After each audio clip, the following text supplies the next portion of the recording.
you. I appreciate you being here on this gorgeous day in a magnificent setting. To think about all the lives that were lost here. Please all have a seat. On July 4th, 1863, America woke to the remains of perhaps the most consequential battle in American soil. It took place here on this ground in Gettysburg. 3 days of violence, 3 days of carnage, 50,000 casualties, wounded, captured, missing, or dead over 3 days of fighting. When the sun rose on that Independence Day, Lee would retreat. The war would go on for nearly 2 more years, but the back of the Confederacy had been broken. The Union would be saved. Slavery would be abolished. Government by, and for the people would not perish from the earth. And freedom would be born anew in our land. There's no more fitting place than here today in Gettysburg to talk about the cost of division, about how much it has cost America in the past, about how much it is costing us now, and about why I believe in this moment we must come together as a nation. For President Lincoln, the Civil War was about the greatest of causes: the end of slavery, widening equality, pursuit of justice, the creation of opportunity, and the sanctity of freedom. His words would live ever after. We hear them in our heads, we know them in our hearts, we draw on them when we seek hope in hours of darkness. 77 years ago, our fathers brought forth on this continent a new nation, conceived in liberty and dedicated to the proposition that all men are created equal. Here, on this sacred ground, Abraham Lincoln reimagined America itself. Here, a President of the United States spoke of the price of division and the meaning of sacrifice. He believed in the rescue, redemption, and rededication of the Union. All this in a time not just of ferocious division, but of widespread death, structural inequity, and fear of the future. And he taught us this: a house divided could not stand. That is a great and timeless truth. Today, once again, we are a house divided. But that, my friends, can no longer be. Amen. We are facing too many crises. We have too much work to do. We have too bright a future to have it shipwrecked on the shoals of anger and hate and division. As we stand here today, a century and a half later after Gettysburg, we should consider again what can happen when equal justice is denied, when anger and violence and division are left unchecked. As I look across America today, I'm concerned. The country is in a dangerous place. Our trust in each other is ebbing. Hope seems elusive. Too many Americans see our public life not as an arena for mediation of our differences, but rather they see it as an occasion for total, unrelenting partisan warfare. Instead of treating each other's party as the opposition, we treat them as the enemy. This must end. We need to revive the spirit of bipartisanship in this country, a spirit of being able to work with one another. When I say that, and I've been saying it for 2 years now, I'm accused of being naive. I'm told maybe that's the way things used to work, Joe, but they can't work that way anymore. Well, I'm here to tell you they can, and they must, if we're going to get anything done. I'm running as a proud Democrat, but I will govern as an American president. I'll work with Democrats and Republicans. I'll work as hard for those who don't support me as those who do. That's the job of a president. The duty to care for everyone. The refusal of Democrats and Republicans to cooperate with one another is not due to some mysterious force beyond our control. It's a decision. It's a choice we make. And if we can decide not to cooperate, we can decide to cooperate as well. That's the choice I'll make as president. But there's something bigger going on in this nation than just our broken politics. Something darker, something more dangerous. I'm not talking about ordinary differences of opinion. Competing viewpoints give life and vibrancy to our democracy. No, I'm talking about something different, something deeper. Too many Americans seek not to overcome our divisions, but to deepen them. We must seek not to build walls, but bridges. We must seek not to have our fists clenched, but our arms open. We have to seek not to tear each other apart, but seek to come together. You don't have to agree with me on everything, or even on most things, to see that we're experiencing today is neither good nor normal.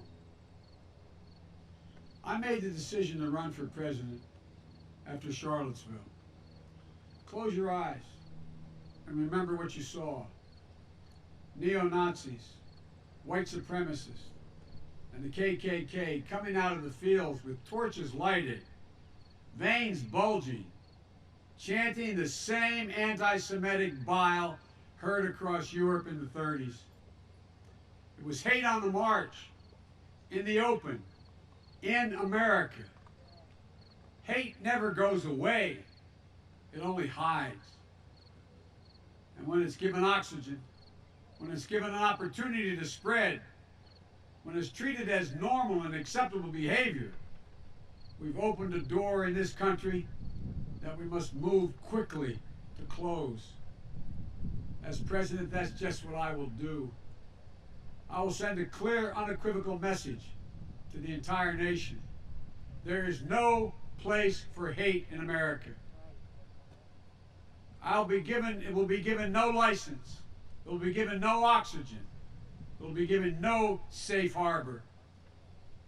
In recent weeks and months, the country has been riled by instances of excessive police force, heart-wrenching cases of racial injustice and lives needlessly and senselessly lost, by peaceful protesters giving voice to the calls for justice, by examples of violence and looting and burning that cannot be tolerated. I believe in law and order. I've never supported defunding the police, but I also believe injustice is real. It's a product of a history that goes back 400 years, the moment when black men, women, and children first were brought here in chains. I do not believe we have to choose between law and order and racial justice in America. We can have both. This is a nation strong enough to both honestly face systemic racism and strong enough to provide safe streets for our families and small businesses that too often bear the brunt of this looting and burning. We have no need for armed militias roaming America's streets. And we should have no tolerance for extremist white supremacy groups menacing our communities. If you say we should trust America's law enforcement authorities to do the job, as I do, then let them do their job without extremist groups acting as vigilantes. If you say we have no need to face racial injustice in the country, you haven't opened your eyes to the truth in America. There have been powerful voices for justice in recent weeks and months. George Floyd's 6-year-old daughter, who I met with, who looked at me and said, in her small child's voice, "Daddy changed the world." Also, Jacob Blake's mother was another when she said, "Violence didn't reflect her son, and this nation needed healing." And Doc Rivers, the basketball coach, choking back tears when he said, "We're the ones getting killed. We're the ones getting shot. We've been hung. It's amazing why we keep loving this country, and this country does not love us back." I think about that. I think about what it takes for a black person to love America. That is a deep love for this country that has for far too long never been recognized. What we need in America is leadership that seeks to de-escalate tensions, to open lines of communications, to bring us together, to heal, to hope. As president, that's precisely what I will do. We've paid a high price for allowing the deep divisions in this country to impact on how we deal with the coronavirus. 210,000 Americans dead, and the number's climbing. It's estimated that nearly another 210,000 Americans could lose their lives by the end of the year. Enough. No more. Let's just set partisanship aside. Let's end the politics and follow the science. Wearing a mask is not a political statement. It's a scientific recommendation. Social distancing isn't a political statement. It's a scientific recommendation. Testing, tracing, the development and all approval and distribution of a vaccine isn't a political statement. It is a science-based decision. We can't undo what has been done. We can't go back. We can do so much better. We can do better starting today. We can have a national strategy that puts politics aside and saves lives. We can have a national strategy that will make it possible for our schools and businesses to open safely. We can have a national strategy that reflects the true values of this nation. This pandemic is not a red state or blue state issue. This virus doesn't care whether you live or where you live, what political party you belong to. It infects us all. It will take anyone's life. It's a virus. It's not a political weapon. There's another enduring division in America that we must end. The division in our economic life that gives opportunity only to the privileged few. America has to be about mobility. It has to be the kind of country where an Abraham Lincoln, a child of the distant frontier, can rise to the highest office in the land. America has to be about possibilities. The possibility of prosperity. Not just for the privileged few, but for the many, for all of us. Working people and their kids deserve an opportunity. Lincoln knew this. He said that a country had to give people, and I quote, an open field and a fair chance. An open field and a fair chance. That's what we're going to do in the America we're going to build together. We fought a civil war that would secure a union, that would seek to fulfill the promise of equality for all. And by fits and starts, our better angels have prevailed again just enough against our worst impulses to make a new and better nation. And those better angels can prevail again now. They must prevail again now. 100 years after Lincoln spoke at Gettysburg, the Vice President, Lyndon B. Johnson, also came here, and here's what he said. He said, "Our nation found its soul and honor in these fields of Gettysburg. We must not lose that soul in dishonor now on the fields of hate." Today, we're engaged once again in the battle for the soul of the nation. The forces of darkness, the forces of division, the forces of yesterday are pulling us apart, holding us down, and holding us back. We must free ourselves of all of them. As president, I will embrace hope, not fear, peace, not violence, generosity, not greed, and light, not darkness. I'll be a president who appeals to the best in us, not the worst. I'll be a president who pushes toward the future, not one who clings to the past. I'm ready to fight for you and for our nation every day, without exception, without reservation, and with a full and devoted heart. We cannot and will not allow extremists and white supremacists to overturn the America of Lincoln and Harriet Tubman and Frederick Douglass, to overturn the America that has welcomed immigrants from distant shores, to overturn the America that has been a haven and a home for everyone, no matter their background. From Seneca Falls to Selma to Stonewall, we're at our best when the promised America is available to all.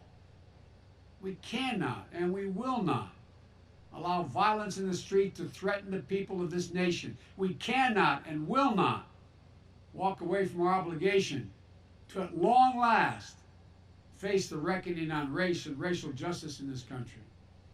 We cannot and will not continue to be struck in the partisan politics that lets us, this virus, thrive while the public health of this nation suffers.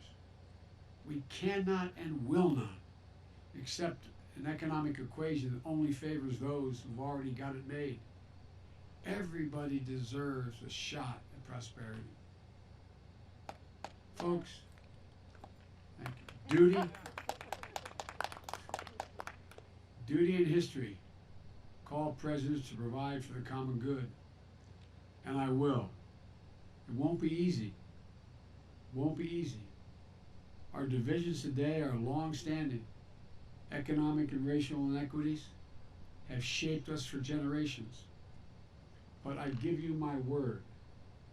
I give you my word. If I'm elected president, I will marshal the ingenuity and goodwill of this nation to turn division into unity and bring us together, because I think that people are looking for that. We can disagree about how we move forward. We must take the first steps. And it starts with how we treat one another, how we talk to one another, how we respect one another. In the second inaugural, Lincoln said, "With malice toward none, with charity for all, with firmness in the right as God gives us to see the right, let us strive on to finish the work we're in, to build up the nation's wounds, bind up the nation's wounds." Now we have our work to reunite America, to bind up our nation's wounds, to move past shadow and suspicion. And so we, you and I, together, we press on even now. After hearing the second inaugural address, Frederick Douglass told President Lincoln, "Mr. Lincoln, that was a sacred effort. We have to be dedicated to our own sacred effort. The promise of Gettysburg, that a new birth of freedom was at hand, I think it's at risk. Every generation that has followed Gettysburg has been faced with a moment when it must answer this question: whether it will allow the sacrifices made here to be in vain or be fulfilled. This is our moment to answer this essential American question for ourselves and for our time. And my answer is this: it cannot be that after all this country has been through, after all that America has accomplished, after all the years we have stood as a beacon of light to the world, it cannot be that here and now in 2020, we will allow the government of the people, by the people, and for the people to perish on this earth. No, it cannot, and it must not. We have in our hands the ultimate power, the power to vote. It's the noblest instrument ever devised to register our will in a peaceable and productive fashion. And so we must vote. We will vote, no matter how many obstacles are thrown in our way, because once America votes, America will be heard. Lincoln said, "The nation is worth fighting for." So it was, and so it is. Together, as one nation, under God, indivisible, let us join forces to fight the common foe of injustice and inequality, hate and fear. Let's conduct ourselves as Americans who love each other, who love our country, who will not destroy, but will build. We owe it to the dead who were buried here at Gettysburg. We owe that to the living and to future generations yet to be born. You and I are part of a covenant, a common story of divisions overcome and hope renewed. If we do our part, if we stand together, if we keep faith with the past and with each other, then the divisions of our time will give way to the dreams of a brighter, better future. This is our work. This is our pledge. This is our mission. We can end this era of division. We can end the hate and the fear. We can be what we are at our best, the United States of America. God bless you all, and may God protect our troops. Thank you. We can do this.